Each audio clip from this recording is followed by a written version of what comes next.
You know, in most fantasy stories, the hero's family is basically just background dressing. Yeah, totally. Just the idyllic starting point. Right, the boring, simple folks that the protagonist leaves behind to go find, like, the actual adventure.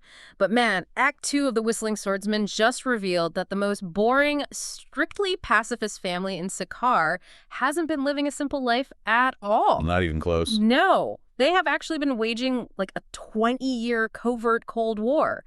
So today, we are tearing up absolutely everything we thought we knew about this story. It's all going out the window. Exactly. Welcome to episode 6 of our deep dive into the Gentrics multiverse. I'm looking at my notes for this session right now, and honestly, my entire perspective on this world has been flipped completely upside down. Oh, I feel the exact same way. We are tackling Act 2, Part 2 of The Whistling Swordsman Beginnings, and you guys, this is officially our paradigm shift deep dive. It really is. It genuinely forces a complete reevaluation of the text. I mean, Gentrics has essentially taken the entire foundation we built during our Act 1 analysis and he dismantled it. Totally ripped it apart. Because up until now, we assumed we were reading, a localized coming-of-age martial arts story. A kid finds a mentor, swings a sword around, learns to fight.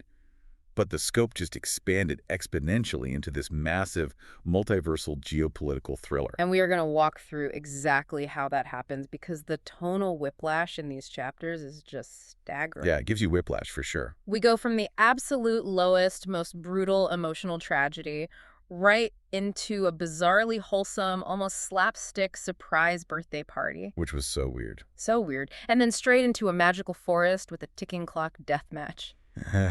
So let's trace the breadcrumbs here. I want to start with the buildup of dread, because the pacing Neo uses here is just masterful. We know Xionix is heading home. He just had that massive victory on the battlefield of the Old Serviced War. And the broken blade he found reacted to his aura, the winds surged, and the sword basically repaired itself. Right, which is huge for him. Exactly. For the first time, he isn't swinging Kenshin's heavy meat cleaver or like a bamboo rod. He has a real weapon. He's riding this massive high of confidence. Which is exactly what makes the ensuing drop so much more devastating. Yeah. I mean, Neo understands that to truly break a character, you have to let them taste hope first. So Xionix is returning to Sacar, and he's taking that shortcut through the neighboring town of Kalian. Because his bike was totaled. Right, the bike is wrecked. Yeah. And instead of a bustling neighboring community, he walks into absolute dead silence. It's a total ghost town, and not an abandoned for years kind of ghost town either. It's a freshly evacuated, freshly destroyed silence. Yeah, the imagery is chilling. Buildings are scorched. The architecture is just riddled with impact craters. No people, no livestock, no noise, just the wind. You can practically feel the temperature of the narrative plummeting right there. Oh, for sure. And Xionix draws his newly repaired sword, recognizing that this wasn't just a minor bandit raid. The structural damage indicates an organized military force. And the tactical implications here are just terrifying. Mm-hmm. Because Kalian is a buffer town. Right. So if a force that size moved through Kalian unopposed, it means the local constabulary is either completely wiped out or utterly compromised. Yeah, there's no backup coming. Exactly. And for Xionix, the realization sets in. Whoever did this, they didn't stop here. They were moving toward Oakland country, toward the outskirts of Sacar. Toward his home. And he just starts sprinting. And as he crests the minor hills, he sees the smoke rising from Sacar. The city is a chaotic inferno. Total destruction. He grabs a local constable amidst the panic and gets the horrible confirmation right. Crater Steve is behind this, and his forces were last seen heading directly toward the hillside where Xionix's family lives. The panic in that scene is so real. The sheer adrenaline is palpable. Xionix vaults the fence into his family's property, and we get this paralyzing, horrific tableau right in the family garden. And I think the garden is such a crucial detail here. Oh, absolutely. Because for all of Act 1, that garden was established as a sanctuary. It was where his mother and younger brothers spent their time tending to the soil. It was this symbol of their peaceful agrarian life away from the lingering scars of the war. Yeah, it was their safe space. Right. So to have Crater Steve standing right in the middle of it, just crushing the crops under his boots, it's a profound violation of everything safe in Xionix's world. And it gets so much worse. Because right there in the dirt is Xionix's father. Yeah. Dead. That hit hard. This strict, stern metalsmith who spent 20 years preaching against violence, the guy who grounded Xionix for even looking at a fight, murdered in cold blood, and Crater Steve's henchmen are holding Xionix's mother captive. And Steve isn't even rushing. No, he's lingering, taunting them. He literally laughs at Xionix, calling him a tiny man and telling him if he wants his mother back, he has to fight for her. Notice Crater Steve's methodology there, though. This isn't just a physical execution. It's psychological warfare. Total mind games. Yeah, he could have killed the mother before Xionix arrived. He could have shot Xionix the second he jumped the fence. But Steve wants an audience. He wants to establish dominance and break the spirit of his target before finishing the job. And Xionix reacts exactly how Kenshin trained him to, he fights, and he actually holds his own against the henchmen. He does. All that brutal, seemingly impossible training with the heavy meat cleaver really pays off. He is matching these seasoned mercenaries blow for blow. But then Crater Steve just gets bored with the spectacle. He raises his gun. But he doesn't aim at Xionix. He aims the barrel directly at the captive mother. It's the ultimate manifestation of helplessness. It is entirely gut-wrenching. Xionix sees the trajectory. He screams for her to move. He physically throws himself in the path of the shot to intercept it. But he's too slow. He just can't make it. The blast completely bypasses him, and there is just this massive, concussive explosion of fire and smoke throwing his mother's body across the ruined garden. Steve didn't just want to kill her. He wanted to force Xionix to watch himself fail to save her. And this brings us to the moment that fundamentally rewrites the entire narrative structure of the series. Yes. Xionix crawls over to her. He's holding her as she dies. And, as readers, we are totally primed for the standard tragic fantasy farewell. Right. The classic, I love you, be brave, protect your brother. Exactly. But Gentrics pulls the rug completely out from under us. Her dying words are a massive lore bomb. She looks at him and says, "Do not worry, son. We knew about your training." I gasped. That single sentence shatters the entire reality of Act 1. We knew about your training. Finish your training and avenge us. Head north. There you shall learn the secret of your grandfather. This was the work of Eon Pax. You must defeat him to save your grandfather. But most of all, live on, my son. Incredible. And then she's gone. I had to put the book down. I was pacing my room. It completely reframes everything. Oh, completely. I've been thinking about this in terms of naval warfare, actually. It's like discovering that this quiet, boring family wasn't a helpless fishing boat at all. They were a nuclear submarine running completely silent. Oh, I love that analogy. Right. They knew Eon Pax was sweeping the ocean with sonar, looking for any trace of the Whistling Swordsman's bloodline. So they ran dark. No martial arts, no grand stories of the grandfather, absolute strict adherence to pacifism. Any ping would have given away their position. That is exactly the mechanism at play. And it brings up the immense psychological toll of maintaining that kind of deep cover. 20 years of it. Right. For 20 years, these parents suppressed their own legacy. They watched their son chafe under their strict rules, watched him resent them for being overbearing and cowardly, and they had to just swallow that resentment to keep him breathing. Which means we need to stop the narrative right here. We need to talk about our own massive failure as analysts. Oh, here we go. Because we are officially at debate crisis number 1. I was looking over our transcripts from episode 3, and I realized we completely and utterly misread the entire situation. We spent almost an hour critiquing the parents' parenting style. I was brutal on them. I called them foolishly naive. I remember arguing that their strict household rule, fighting without a valid cause isn't allowed, was borderline abusive in a post-war society. You really went after them. I did. I said they were sheltering him to the point of incompetence, pretending the violence of Pikadesh didn't exist. We completely missed the subtext. They weren't oblivious to the danger. They were the most hyper-aware people on the entire continent. Their pacifism wasn't cowardice at all. It was the ultimate camouflage. And if we look back, Gentrics layered the clues perfectly. Their house was on the absolute furthest edge of the outskirts of Sacar.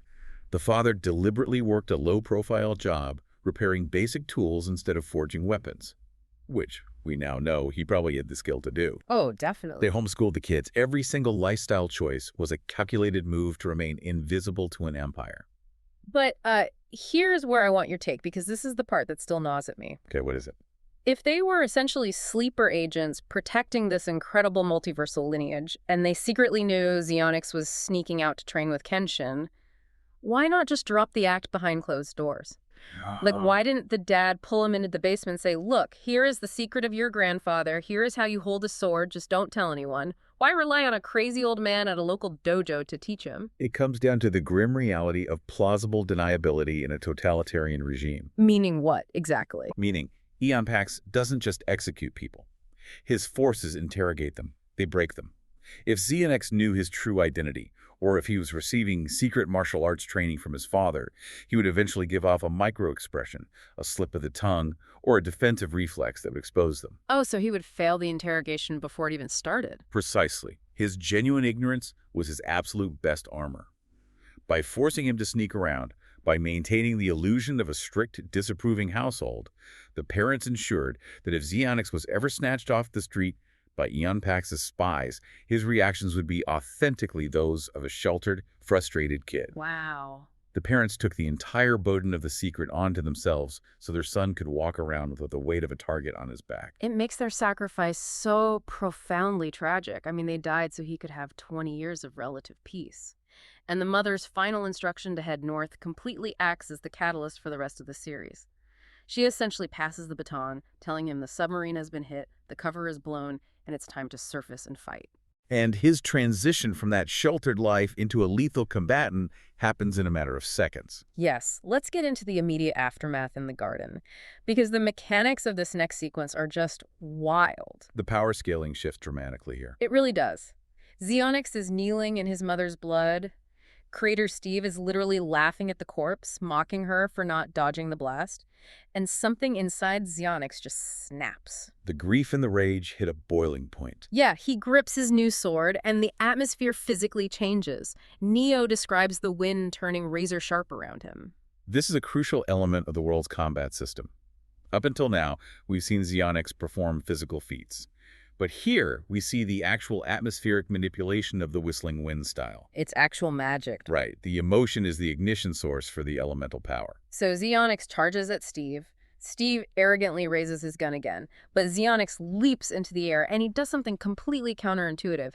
He draws the sword behind his back, but with the blade facing outward, away from his body. A very unorthodox stance. He spins violently in midair. He shouts, "Yaku Ushiro Sutaraiku!" The reverse rearward strike. The physics of this maneuver are fascinating. Explain that, because it sounded insane. Well, by using a reverse grip and spinning behind the back, he alters the aerodynamics of the swing.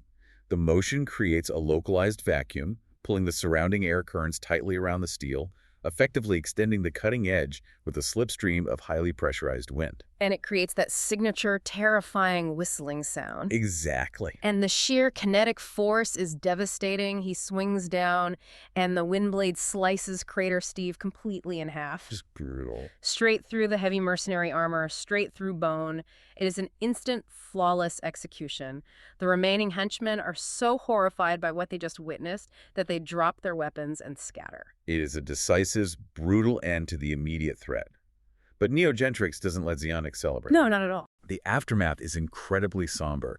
We get these quiet, heavy paragraphs where Xenix physically buries his own parents. He spends days sleeping in the charred ruins of his childhood home, utterly paralyzed by grief. It's an incredibly grounded depiction of trauma. He doesn't just march off to the north the next day. He is broken. Yeah, he's totally shattered. And this is where the narrative leaps forward. We get a one-year time skip. Kenshin and his wife take this orphan, traumatized kid in, and they provide him with a home. Which is very sweet. It is.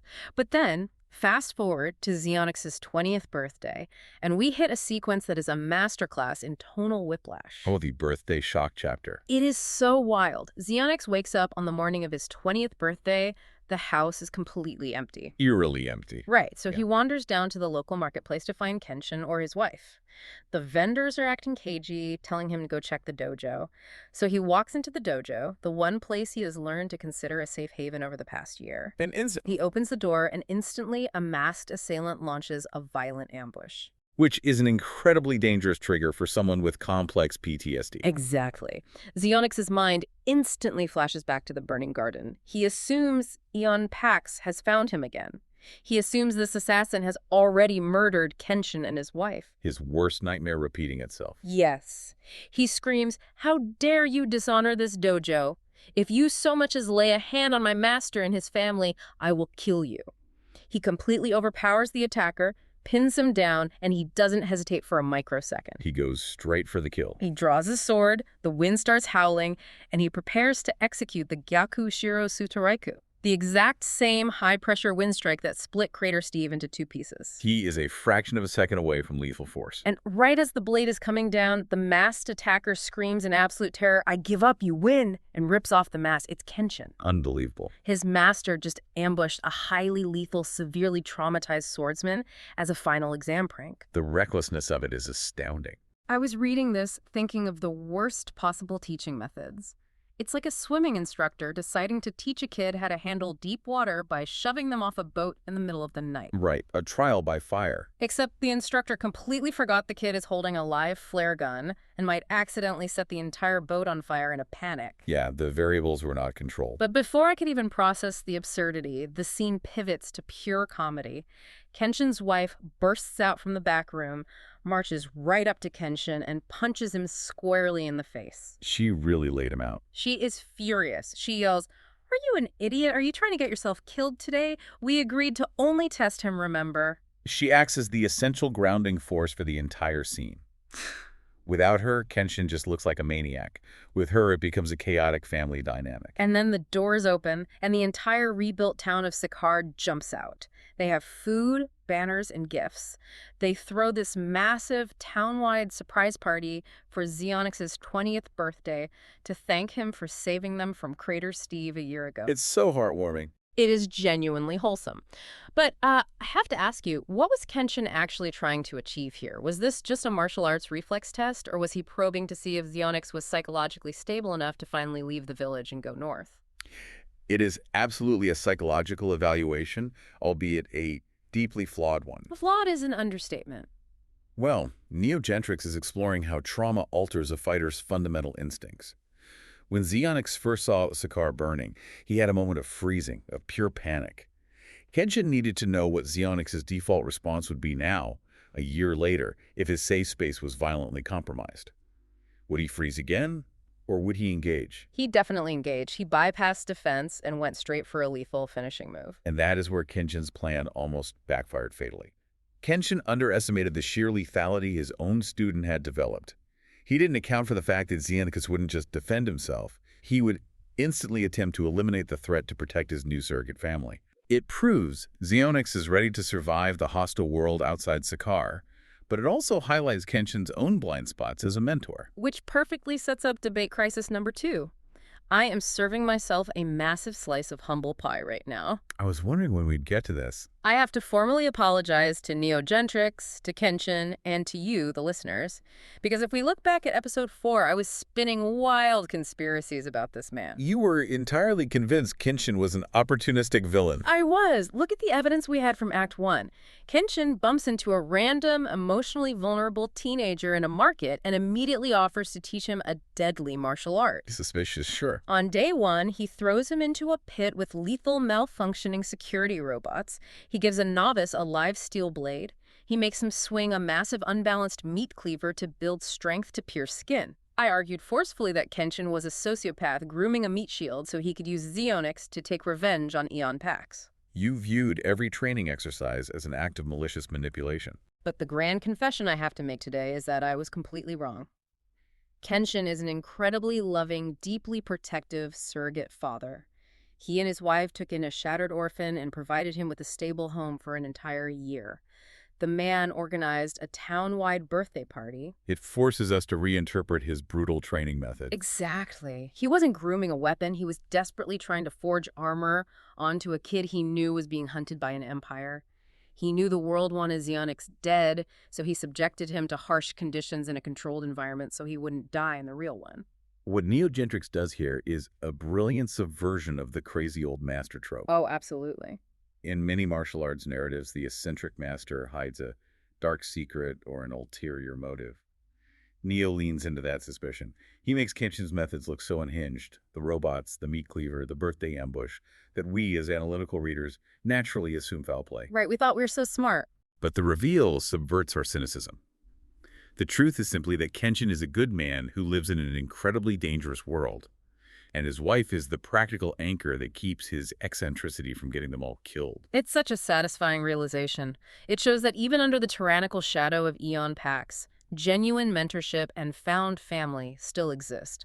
So the party winds down. Kenshin pulls Xionix aside, gives him a grave warning about the reach of Eon Pax's forces, and the next morning, the journey north officially begins.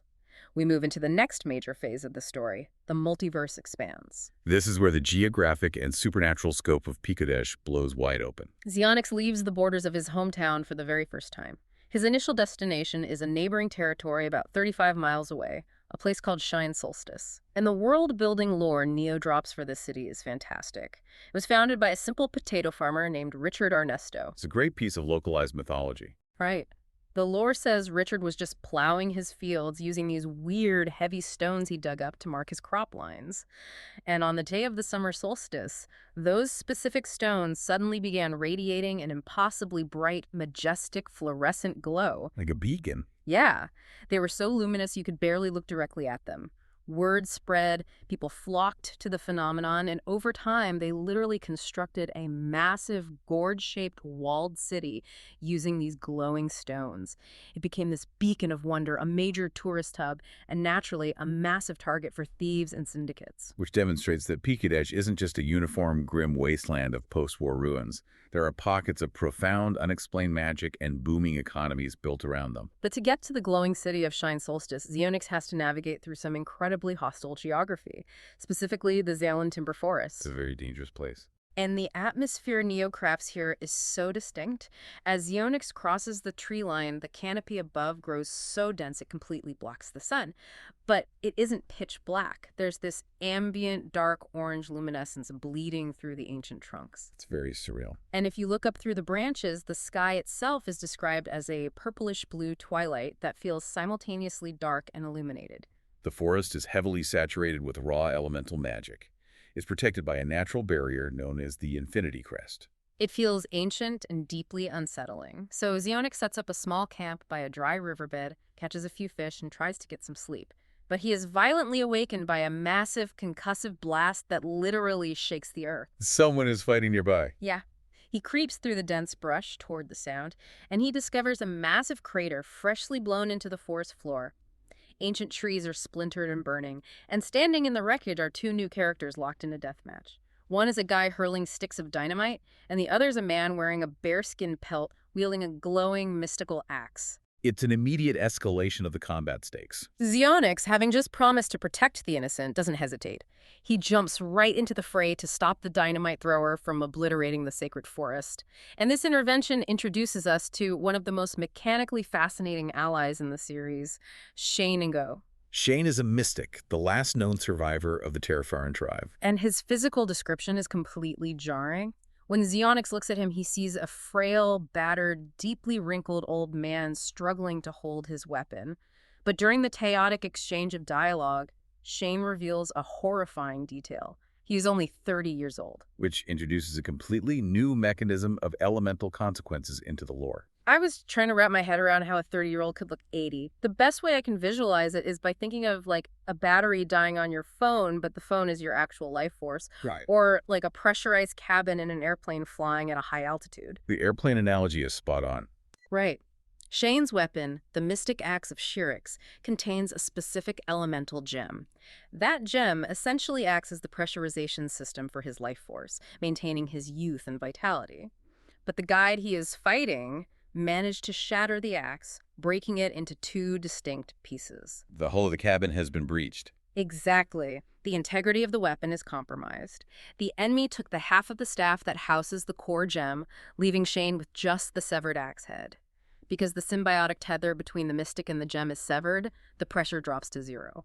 Shane's life force, his very youth, is violently venting out into the atmosphere. He is aging decades in a matter of hours. It's a brilliant narrative device because it creates an immediate visceral ticking clock.